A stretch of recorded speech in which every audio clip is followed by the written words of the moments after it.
The prosperity gospel began in a land of prosperity, my country, the United States. Preachers of the prosperity gospel teach that success and wealth are the marks of faith. This new form of Christianity is flourishing in many parts of the world, especially the continent of Africa. I went to Ghana to see what prosperity could mean in a place less prosperous than my own.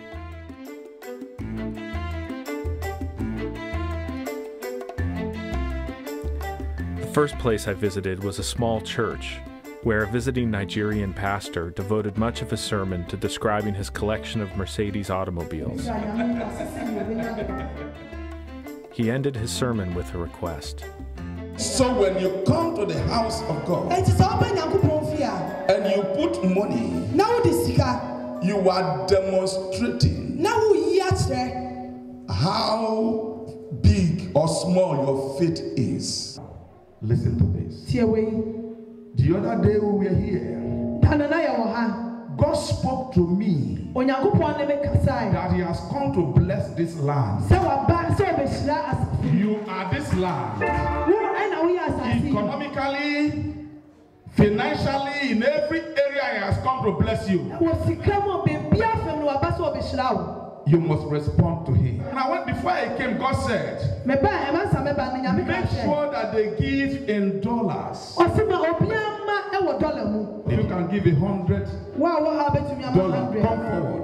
Come forward quickly. You can give $100. Okay, you can give $50. You can give $30. Come on, join me. Give $25. Come on, join me. $20. $15, $10, $5, come and join them. $4, $3, $2, come and join them. I command and will command doors of financial breakthrough to be open to you.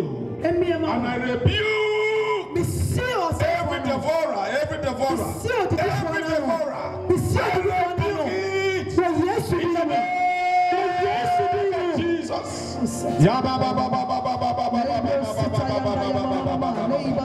Thank you, mighty God. I bless you forever and ever. In Jesus' mighty name. Amen. Amen. God bless you. God bless you. The response surprised me, not just the financial offering, but the ecstatic worship.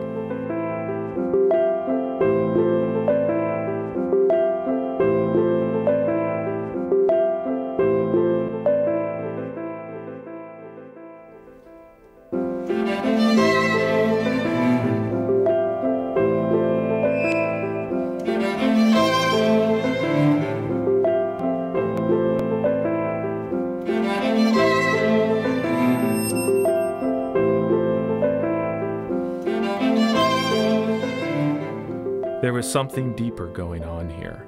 This was not just a simple scheme that promised money for blessings. It connected emotionally and spiritually with people.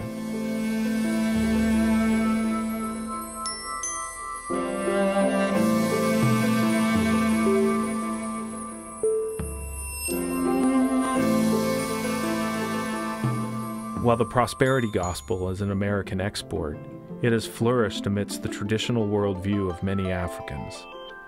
They believe that powerful spiritual forces are at work in the world and look to a supreme being as the giver of life.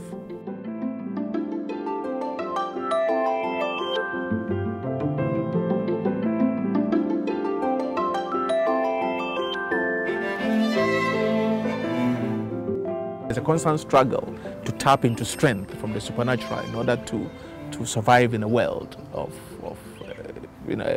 a world that is physically and spiritually precarious. Professor Kwabena Asamoah-Gyadu is an expert in African Christianity.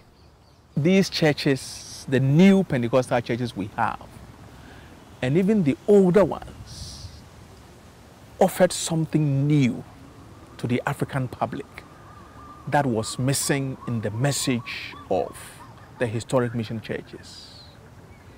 And that's something I believe is a message of hope. Not just the hope of heaven, but hope that is existential, something that you can realize here. If you serve God faithfully, if you work hard at what you do, you can make it. There are some things you cannot explain, and there are some things you cannot stop by psychology and by medicine and academic and your mind and by logic. You can only stop them by the weapon of prayer and warfare. Is somebody hearing what I am saying? Can I somebody shout prayer? Shout it again and say prayer. At the Royal House Chapel, the pastor saw the prosperity gospel as a direct answer to the poverty of his community. And I can see this spirit fighting and chasing somebody. But today, we want to tell them there is a man who cannot be defeated. There is a woman who cannot be defeated. And that person is sitting here right now. That person is listening to me wherever you are. Clap your hands and shout, I cannot be defeated. Or shout it again and say, I cannot be defeated. We were born in poverty. We suffered, we struggled, we almost didn't get food to eat. We struggled for food, we struggled for space, for love. You might have been born into poverty, but you can change the status quo and turn around and leave a legacy of wealth for your children.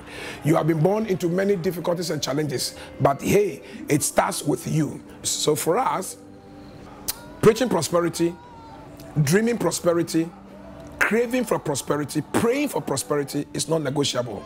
It's a power to break poverty. It's a compelling argument. A sanctified materialism offers a way out of poverty. But to my eyes, this church was filled with middle-class Ghanaians with access to all sorts of resources. What about the poor? Does the prosperity gospel work for them?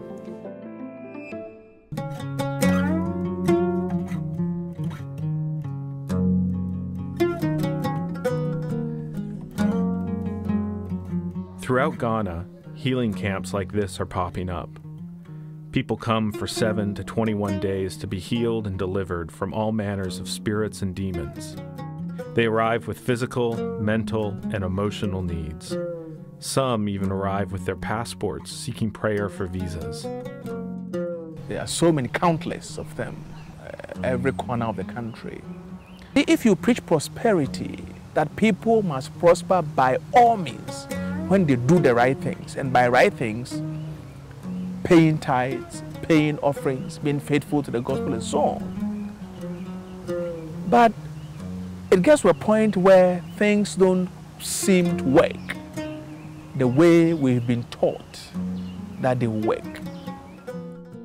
In a way, this is the end of the line for the prosperity gospel. Pilgrims, desperate for God's promised blessings, but incapable of grabbing them for themselves. Perhaps the only real difference between them and me is that for me to be materially blessed, I don't have to turn to God at all.